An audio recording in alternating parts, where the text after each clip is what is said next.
all medical aid schemes have members who aren't happy. That's according to a customer satisfaction index conducted by Consulta. It's revealed that the industry is struggling to meet the needs of members. Many consumers are now opting to downgrade to more affordable benefit options. To tell us more, we're joined by client consultant advisor from Consulta. That's Inika Prinsloo. She's joining us via Skype this evening. Inika, very good evening to you, and thanks for your time. So what are customers' main gripes when it comes to their medical aids? Good evening, and thank you very much, and good evening to your viewers as well. I think, let's start with really the broad strokes in terms of what consumers and what customers from medical schemes are saying.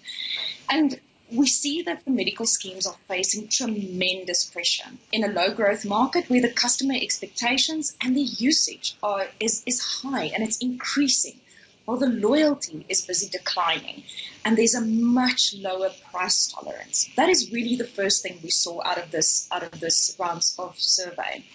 And as the economy bites and consumers are opting to downgrade their cover, they're really not understanding that the benefit options are also now going to be less. So as consumers are trying to cut costs, they're not realizing that their benefits are also going to downgrade. And I think consumers are still having this consumption-based expectations. They're struggling to decipher what the complexity is of the benefit options and the scheme rules, but they also need to look at their monthly budgets. So the third thing, there's really 5 things that was very important, Rebecca. Since now it's 2014, we've seen that the gap between what consumers are expecting from the medical schemes and versus what they are getting are really starting to open up.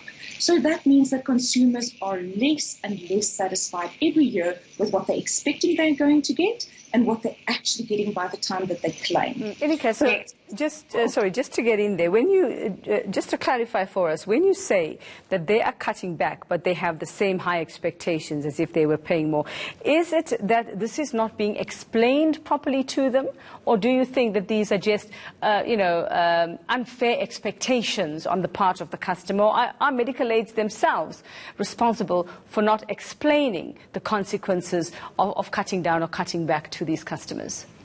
I think the reality of private healthcare is an absolute minefield for consumers to understand. It's fraught with industry jargon, there's complex benefit designs and scheme rules, but really it boils down to the consumers are having a very hard time to make those direct comparison. It's onerous for the man in the street to understand what is the like-for-like or the apples with apples comparison from one benefit to another benefit on different medical schemes.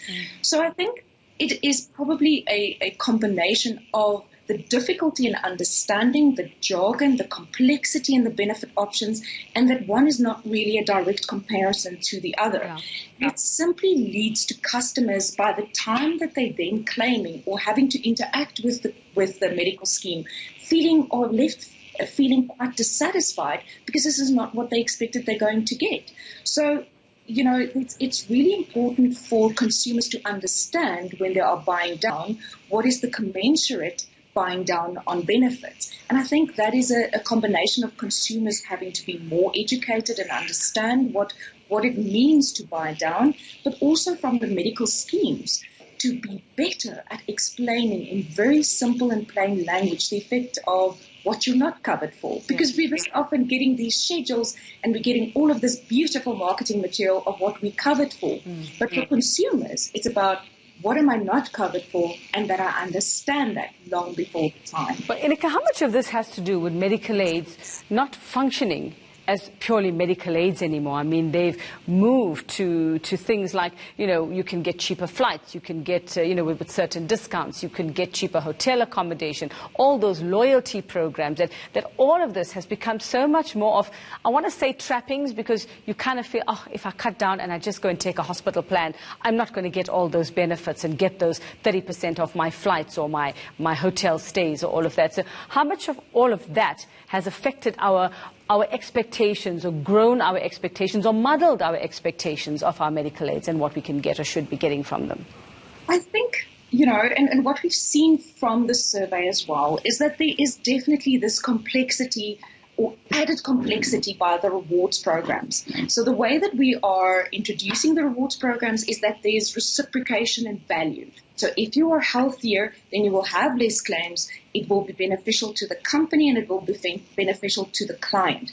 But what we've really seen is that if the core value proposition, what the reason I'm buying the medical aid for, is not functioning properly, is not functioning to what I expected it to be, it really, really contributes to a much higher level of dissatisfaction. Clients feeling that I have to jump through hoops to actually get to milestones, but I'm not understanding the additional layer of complexity.